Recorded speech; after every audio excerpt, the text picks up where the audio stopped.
Halo teman-teman, dalam video kali ini kita akan membahas tentang urtikaria, mengenai definisi urtikaria, etiologi urtikaria, dan terapi urtikaria.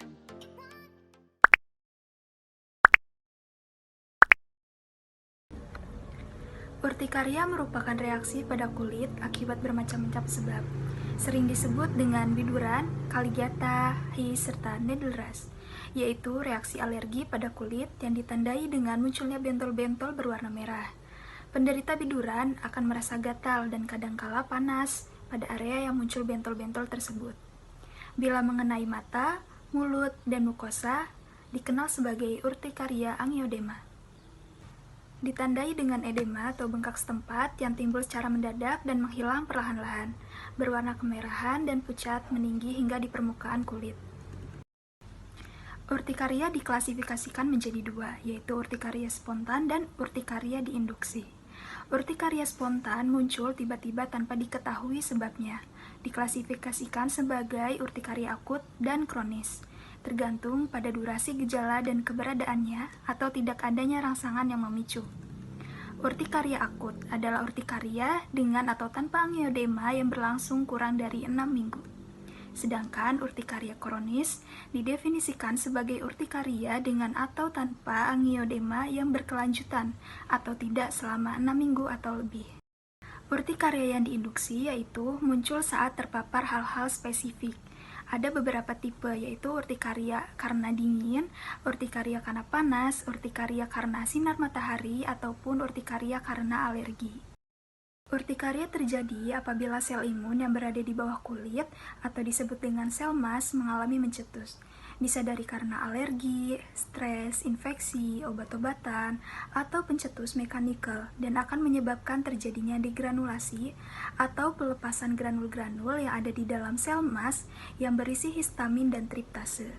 Kemudian akan merangsang saraf dan akan terjadinya rasa gatal dan juga akan menyebabkan terjadinya pelebaran pembuluh darah yang akan menyebabkan bengkak kemerahan dan rasa panas. Urtikaria dapat disebabkan oleh beberapa faktor. Yang pertama, alergi. Orang yang diketahui mengalami alergi memiliki risiko yang lebih tinggi untuk mengalami urtikaria. Seseorang juga dapat berisiko untuk mengalami urtikaria apabila terekspos secara tidak sengaja terhadap hal yang menimbulkan reaksi alergi pada individu tertentu, seperti makanan tertentu atau serbuk sari tanaman. Faktor pemicu timbulnya reaksi alergi yang disebut sebagai alergen dapat berupa serbuk sari tanaman, pengobatan, makanan, tungau debu rumah, gigitan serangga, dan sebagainya. Selain itu, seseorang juga dapat mengalami urtikaria akibat ekspos yang berlebih terhadap suhu yang terlalu dingin atau terlalu panas, atau juga akibat berkeringat yang berlebih, karena terdapat berbagai hal yang berpotensi memicu timbulnya urtikaria. Seringkali penyebab sulit untuk ditentukan. Itu faktor psikomatis. Urtikaria dianggap disebabkan oleh gangguan cemas yang akan memperburuk kondisinya. Saat ini dapat disimpulkan bahwa kelainan mental seperti depresi dan kecemasan akan mempengaruhi pasien urtikaria. Penyebab selanjutnya yaitu konsumsi obat. Konsumsi obat-obatan dapat menimbulkan alergi obat. Alergi obat yaitu reaksi berlebihan dari sistem kekebalan tubuh terhadap obat yang dikonsumsi. Reaksi ini muncul ketika sistem kekebalan tubuh menganggap zat tertentu dalam obat sebagai zat yang dapat membahayakan tubuh. Alergi obat dapat ditandai dengan beberapa hal seperti gatal dan ruam pada kulit. Faktor penyebab selanjutnya yaitu autoreaktivitas dan autoimun. Pada hal ini akan terjadi degranulasi sel mas yang akan menyebabkan infiltrasi granulosit seperti neutrofil, eosinofil, dan basofil, serta sel T dan monosit yang akan menyebabkan urtikaria. Selain autoreaktivitas, dapat juga ditemukan reaksi autoimun. Pada awalnya hanya ditemukan adanya imunoglobin G terhadap subunit alfa reseptor imunoglobin E pada 5-10% pasien, tetapi berangsur-angsur imunoglobin G akan makin banyak ditemukan pada 30-40% pasien urtikaria. Faktor selanjutnya yaitu alergi bulu hewan dan debu. Bulu hewan dan debu dapat menimbulkan alergi atau urtikaria pada kulit seseorang. Namun pada umumnya, penyebab urtikaria ini sangat sulit untuk ditentukan.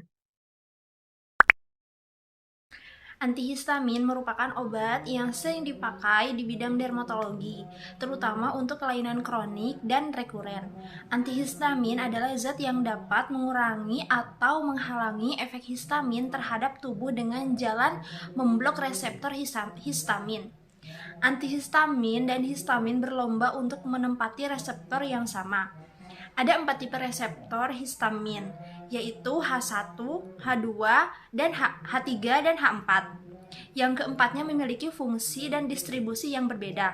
Pada kulit manusia, hanya reseptor H1 dan H2 yang berperan utama.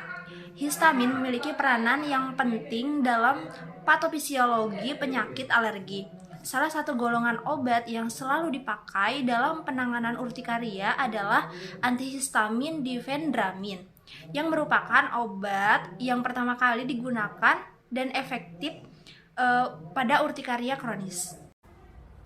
Yang selanjutnya yaitu terapi antagonis reseptor leukotrin, yaitu sekelompok obat yang membantu mencegah masalah pernapasan yang terkait dengan alergi, asma, dan penyakit paru obstruktif kronik. Kemudian yang ketiga yaitu obat kortikosteroid adalah kelompok obat yang mengandung hormon steroid sintesis. Obat ini dapat menghambat produksi zat yang menimbulkan peradangan dalam tubuh serta bisa bekerja sebagai imunosupresan dalam menurunkan aktivitas dan kerja sistem imun.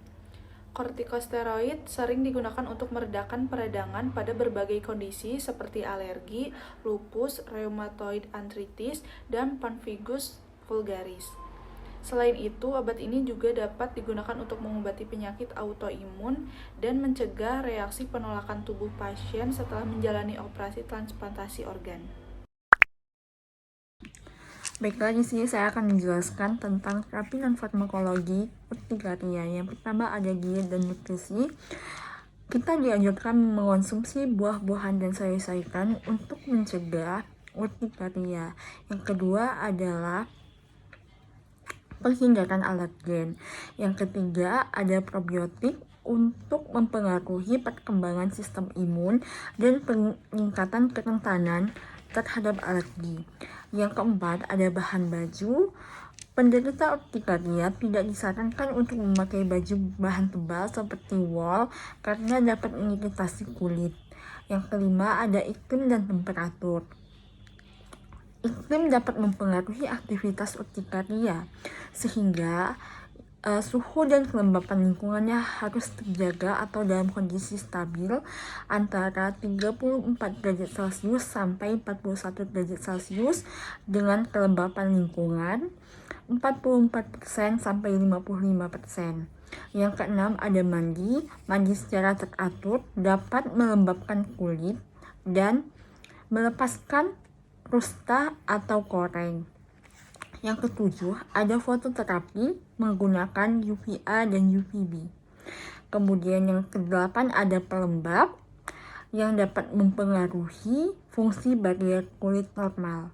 Yang kesembilan ada wet rub terapi atau balut basah yang dapat mengurangi gatal.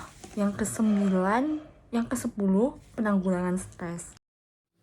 Urtikaria merupakan salah satu masalah kulit berupa gatal kemerahan. Bisa disertai edema yang disebabkan oleh beberapa faktor seperti faktor lingkungan, makanan, dan masih banyak lagi.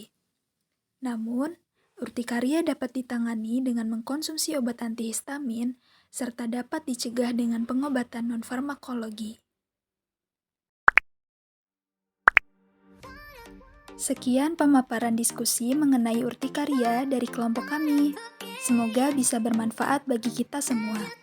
Apabila ada kesalahan atau ada hal yang ingin dipertanyakan, bisa ditulis dalam kolom komentar agar kita bisa saling belajar dan berbagi ilmu bersama. Semoga setelah melihat video ini, kita semua bisa menjaga pola hidup sehat agar mencegah terjadinya penyakit yang menyerang tubuh kita. Kesehatan selalu tampak berharga setelah kita kehilangannya. Jonathan Swift.